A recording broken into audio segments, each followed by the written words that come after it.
Hi everyone, welcome back to my channel. My name is Chia. It's gonna be that time of the month where I do my monthly wrap-ups, but this time it's gonna be a little bit different because I combine my June and July wrap-ups because I only read 6 books in June and then I also only read 3 books in July. July was like a super busy month for me, and so I decided to combine the two. I hope you guys don't mind. I did film a few clips earlier in July talking about the books that I did read in June, so I will insert this after the intro. I will be combining the two, so let's get started.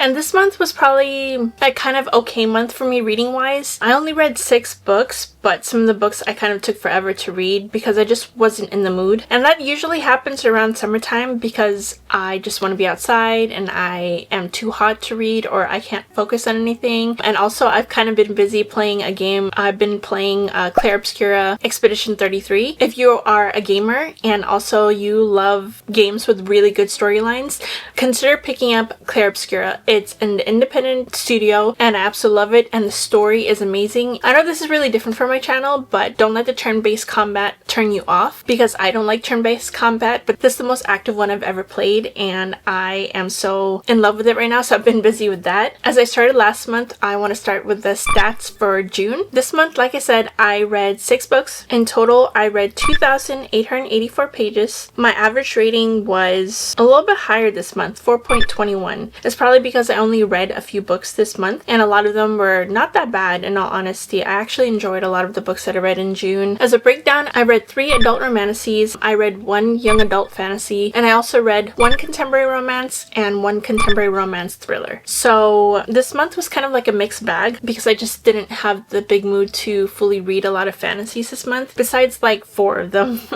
being the majority, but it's always what it is anyways. So, and then as well as formats, I read 4 physical and 2 on my Kindle. The first book I finished in the month of June was Kingdom of Claw by Demi Winters. In Kingdom of Claw, we follow a character named Scylla, and she is on the run for her life because she is being hunted by some assassins that are sent by the queen. Unfortunately, during one of the nights that she's trying to run away, her dad gets unalived. She has to seek shelter up north and she has to travel along a 1,000-mile stretch called the Road of Bones. And while she's traveling there, she sneaks onto a wagon, and unfortunately that wagon belongs to the notorious Blood crew, and she ends up becoming like sort of a facet to their crew, and then a bunch of twists and turns happen at the end of the first book. And in the second book, it continues on from what happens in the first book, and I absolutely love this story. I think this is closest to what I felt when I was reading Throne of Glass. As I've said before, there's a lot of books that I've always tried to read that replicates the similar feeling that I felt with this Throne of Glass, because Throne of Glass is one of my favorite series of all time, but this book is getting close to that because I love the way the new characters are introduced in this. There's a new POV that's introduced that is connected to the characters of this book, and even though this person barely got introduced in this book, I find myself caring for them, and they are separated differently across like the continent, so each of them are going through all of their different issues and situations. Each of these situations all contribute to the big plot that is in hand, and I love that. It contributes to a lot of like the big war that's going to happen, that I'm assuming, because all fantasies end with like a big conflict and then it starts ending off to a big war, and I was really thrown off by like the plot twist on this book because I never saw it done like that before. So I am dying for the third book. The third book's not supposed to come out till February, I think February or March of 2026, and I'm so excited for it, and this will become one of my new favorites. And also I gave it like a 5 stars and I'm so excited for it to continue. I think the other book that came out this year was like the novella that follows a different character that didn't show up in the second book but is prominent in the first book, so I'm excited to read that. The next book I read was An Ember in the Ashes by Sabaa Tahir. This book is a part of like a 4-book series and it's already finished, and this follows 2 characters actually, Elias and Laya. Laya is a part of the scholar section and she's a part of the poverty-stricken people, and there's like a section of people called the Mask who are the police of this world, and they are made to study from this academy and are assigned to their quarters once they're done with their serving in the academy. And so she unfortunately watches her grandparents get unalived in front of her and gets her brother taken away because he has some drawings of some weapons that belongs to the marshals, and so he's been taken to jail and she has to run away and tries to seek help from the rebellion group called the Resistance, I think it is, because her parents before they passed away were huge leaders of the Resistance before they were caught. And so in return, she asked them for help to get her brother broken out of jail, and in return they asked for her to go attend the academy that the Mask are trained at so that she can become a spy for the commandant, who is the leader of all of the Mask and also of the school. And the commandant is known to be very vicious. She's very cruel to her slaves, so it's a very scary situation for her to be a part of. And then we follow Elias, who is being trained to be a Mask, and he's also trying to plan a desertion away because he doesn't believe in what the marshals believe in. He doesn't like how they're treating the impoverished people in their world, and he wants to desert. But on the day of his graduation, he ends up getting chosen for this trials that chooses the next emperor of this world, and he has to go through a series of trials along with 3 other people, which includes his best friend. And the only 2 people who are allowed to survive these trials are going to be the future emperor and the emperor's right-hand person, which is called the Blood Shrive. And I absolutely love this. I like how fleshed out the world is. It's a jinn-based fantasy, which is like more sort of Middle Eastern kind of fantasy, and I think Persian mythology, if I'm correct in that. But this book I gave a 4 stars to because I like how it's being built up, and I was scared for Elia the whole entire time because whenever she made a mistake that the commandant figured out, or if she was too slow of doing the task that she's assigned to, she gets punished, and severely punished at that. So I was scared for her. And then there's a point where she finds out that there's a lot more going on to the plan that the resistance wants her to do. Well, you just have to read it to find out, but I can't wait to read on to the second book because the big cliffhanger at the end was crazy. And also she was trying to find out secrets. I'm so excited that I finally started reading it because I've heard nothing but great things about this whole entire quartet. And it's a finished series, so if you want to pick it up, it's all young adult, so it's not too harsh. But despite it being young adult, there's a lot of heavy topics that are covered in this. It's similar to how Hunger Games is, how terrifying that world is. So this world is very terrifying, and I can't wait to move on with the series. And the next book I picked up was The Throne of Broken Gods by Amber V. Nicole. This is the second book in the Gods and Monsters series, and it follows 2 characters named Samuel and Diana. Diana is the morally gray one. She's been alive for 1,000 years. She got turned into an Igmorthan, which is sort of like a shape-shifting vampire, and she works for a character named Caden. He's the ruler of the Igmorthans. He uses her to carry out a lot of the tasks because he has ultimately wanting to do something with the whole entire realm where he wants to rule everything, and then he uses her sister as a means to force her to do his bidding. This is set in an urban fantasy world, and like I said, this is the second book. It's carries straight off from the big cliffhanger that happens in the first book. Diana has to go through big character growth, and she is very into her revenge arc and reputation era where she's trying to go against every single person who's ever hurt her, and she's becoming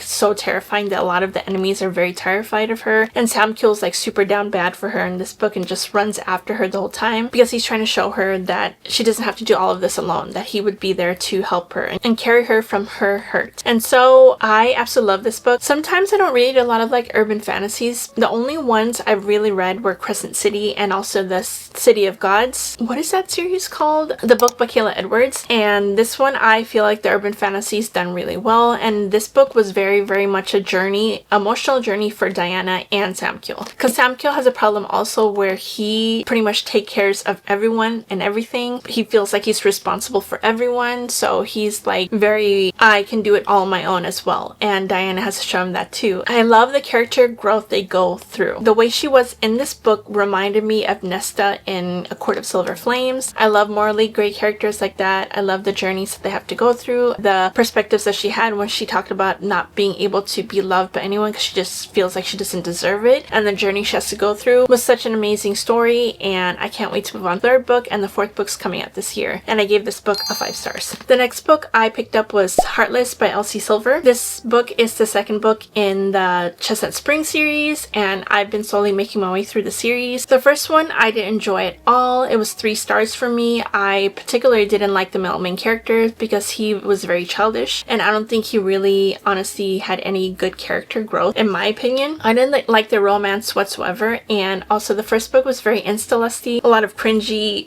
smut scenes, and I think after reading the second book also, I wanted to give it a chance to be better because I like to give series a 2-book chance. And I know a lot of people love the second book because this follows a single dad trope that I don't particularly know if I like or not, and I thought I would fall in love with the series after this, and I did not. I still thought the same thing. I think a lot of the spicy scenes are very cringy. I think think at certain points when they're doing like the dirty talk portion, it gave me the huge ick. Like, it was very insta-lusty, and also they fell in love within like for like 2 months. So he is a single dad, like I said, and he's raising his son Luke on his own on the ranch. And his dad and also like some of his like siblings help out sometimes to watch Luke, but they can't like fully drop everything to watch him for the summer. So his sister-in-law suggests that he hires a nanny. And so Summer, who was like the female main character from the first book, she suggests her best friend Willa. And Willa comes and helps out with Luke, and Luke absolutely falls in love with her and doesn't want her to leave and everything. And of course, Cade ends up falling for her too. I just thought the relationship happened so fast. I thought that it was just very physical forward, and there was like not really any in-depth development of their relationship. And I like my book relationships, book romance, start off as like friends or something deeper than that, besides like going straight into like physical attraction and insta-lusty stuff like that. So I also unfortunately gave this book a 3 stars, and I did read it in like in the continuing series vlog part 1, and I think I'm just gonna save this whole entire rest of the series maybe for like palate cleansers, but I'm not gonna be like running out the door to read the next one. Unfortunately, I just don't really like the characters. I liked Willa. I thought she was strong and independent, and the insecurities that she had and the little mental obstacles that she had within the relationship I felt like was very valid, and I liked how she grew. And same thing with Cade, but them together I just didn't like. And also I thought the third act conflict was kind of a cop-out, and I just didn't like how it ended like that. So yeah, that's what led it to the 3 stars that I gave it. And then the next book I picked up was We Were Liars by E. Lockhart. This is like a young adult contemporary romance mystery. There's like a mystery that the female main character has to solve. It follows this character who is named Madison. It's not Madison. Oh my god. Her name. We follow a character named Cadence, and she and her family go off to this island every single summer to spend the summer there. She hangs out with her 2 cousins named Mirren and Johnny, and Johnny also has a best friend who comes to stay with them every single summer as well, named Gat, and she has a huge crush on Gat. And so it just follows a mystery because she one day ends up waking up on the beach without any clothes or anything like that, so she has to find out what happens. And the big twist at the end I did not expect whatsoever, but I found the writing to be very young and cringy. I don't like how it was written. It was very like staccato. I don't know. It was very like the format was very weird, and then it would break in between and add like a little story fairy tale in the middle. I don't know. I just didn't like how it was written. That was the biggest thing, but the twist gave it a 3 stars for me. I mainly wanted to pick it up because I know the Amazon series is out, and I wanted to read the book before I watched that, and I thought it was good. It was good enough for me to want to continue on with watching the show. And I also forced my sister also to read the book, because when something wild like that happens at the end of the book, I need someone to talk to about it, and she likes books like that too. So of course I forced her to read it, and now she's watching the show as well, and I'm watching the show too. And the second to last book that I read was A Crown is Cold and Heavy by Stasia Stark. This is the 3rd book in the Kingdom of Lies series. We follow a character named Priska, and she lives in the world where humans are not allowed to have magic. They are born with powers, but once they are like sort of blessed by the priests that they have in this town, they have their powers taken away, and at 25 they're allowed to get their powers back. But if they are found to have powers when they're 25, because they're tested for it first,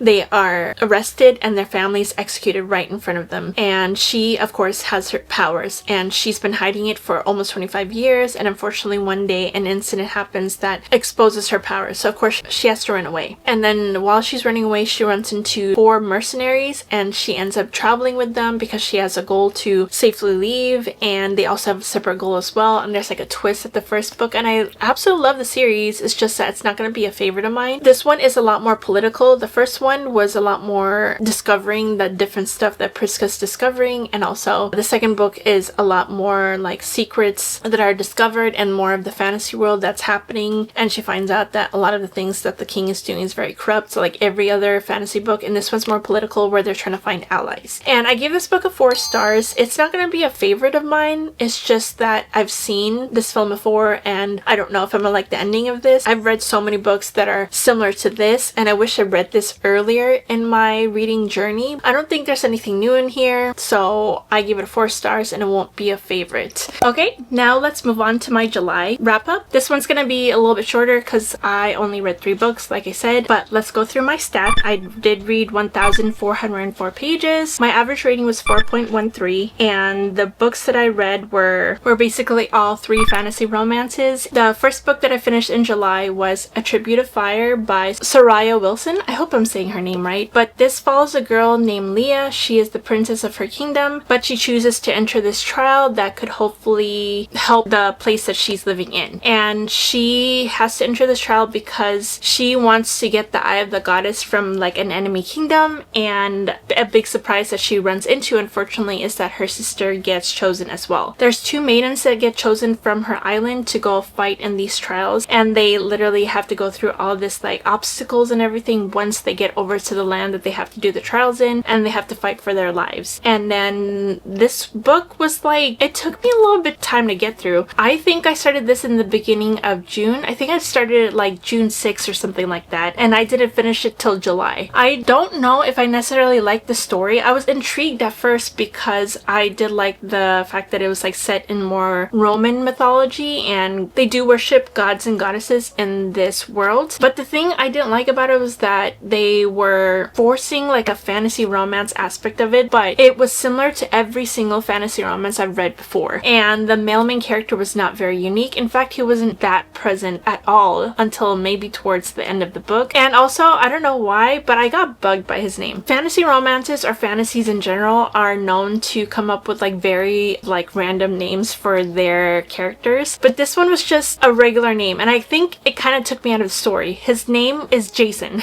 I don't know if I necessarily like the fact that he had such a normal name set in a fantasy world, because her full name is Valia, I believe, and then the male main character's name is Jason, and then he's supposedly the one who's supposed to help her get over to the trials and then help her through. And then I know the back of the book says that like the trial is a big aspect of it, but in all honesty, the trial is probably only a quarter of the book, and the rest is a completely different story. Maybe 300 to 400 pages. I was so bored. I think that's why it took me so long to get through it, because it kind of went through the everyday things that they were doing after the trial concluded, and I don't want to give any spoilers away, because obviously there's a big story that happens in here, and there's also like a big twist that happens at the end that I completely predicted maybe a quarter of the way through. I don't know, it was just very, very not unique for me, and I gave it a 3 stars. I am 50-50 on whether I want to continue on with the series because of how little I enjoyed from it. I thought the twist at the end would let me be more interested, but it just didn't give me any of that like excitement to continue on with the series. I know the second book is already out, and I heard the second book is way better. I don't know, but yeah, 3 stars. I didn't like anything in this book. The story was just basic, and I did get interested with the found family that Leah found, but I wish they were more focused on. I just felt like they were in the background and supplying stuff to help Leah on her journey, and it was just really boring majority of the time. So yeah, that's why I didn't really enjoy this book, which makes me really sad because I heard amazing things about this book, but we shall see if I continue the series. The next book that I finished was on my Kindle, and this book was an ARC that I received a long time ago. It's already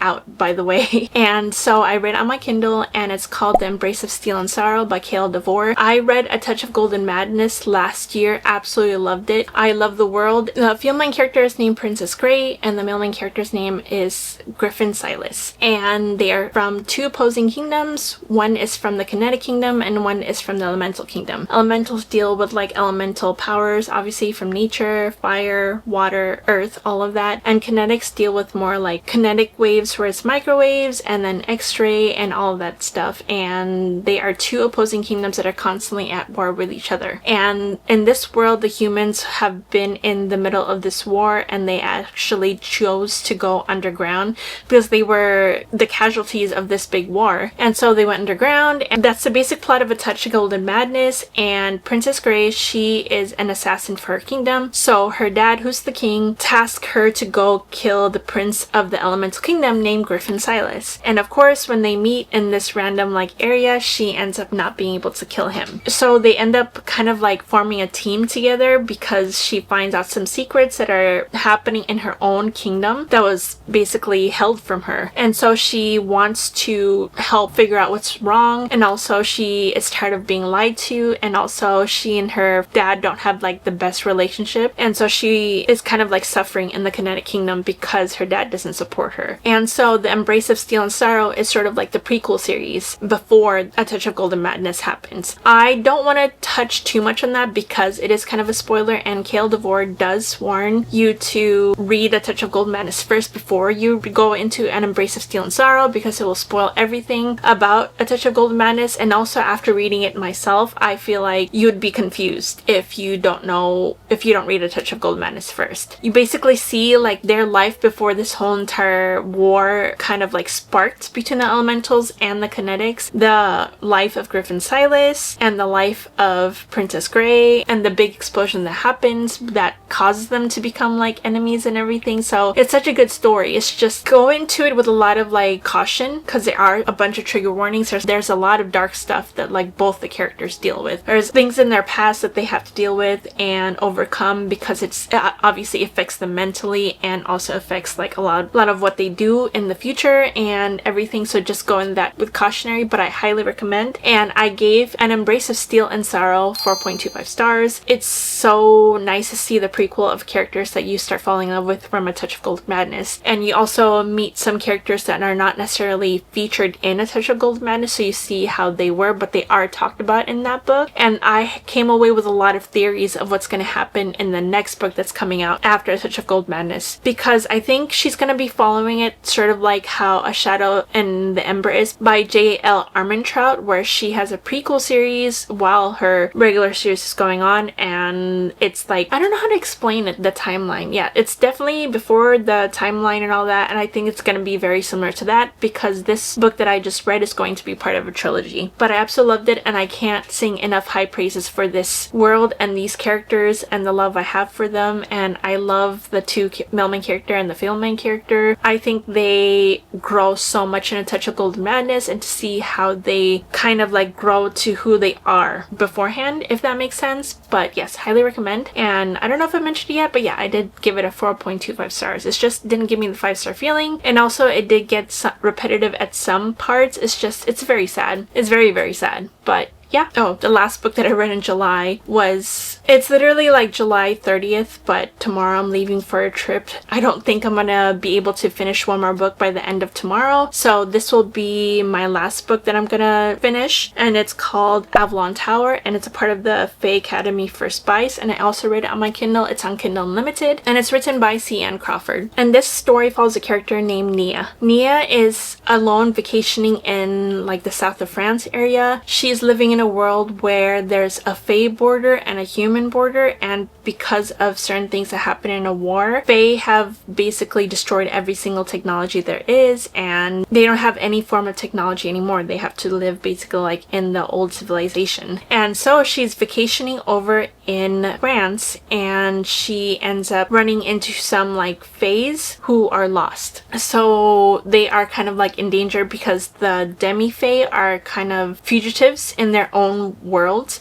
and they are caught by Fae and kind of tortured and unalived and all that stuff. So she ends up helping them out. But while she is helping them out, she runs into an ex-situationship, and he is the leader of like the Fae Academy of Spies, and he's a teacher there. Because of the fact that she's very clever in the way she was able to sneak out the demi-Fae from that little area that she was in without any other help, they ask her to come and attend this Academy of Spies, because she finds out that like she sort of has like a power that helped the demi-Fae escape. And so Raphael tells her that she has to attend this academy, and she goes, and she has to train and everything in there while dealing with her ex-situationship. And I really enjoyed myself. I thought it was a fun, fast read. I couldn't put it down. And she is still kind of like very young. She's like early 20s, I want to say, and she's very naive about certain things, because she's never really been in the Fae world before or dealing with any demi-Fae, and so she doesn't understand anything that are going on. And also the plot is like connecting to King Arthur and Guinevere and also Merlin. And Merlin was like the leader or the founder of the academy or something, and I never thought I would actually really like a story that was based around Merlin and King Arthur and everything, and then you deal with also like King Arthur's sort of descendants and everything. So I thought it was very fun, and I highly recommend recommend. I think I gave it a 4 stars. It was good and fast, and it's what I needed because I didn't really want to like dive deeply into any other books at this moment because it's hot right now. I have no brain power right now to really concentrate on big epic fantasies, so fast, not necessarily unique fantasies are what I'm going for right now. And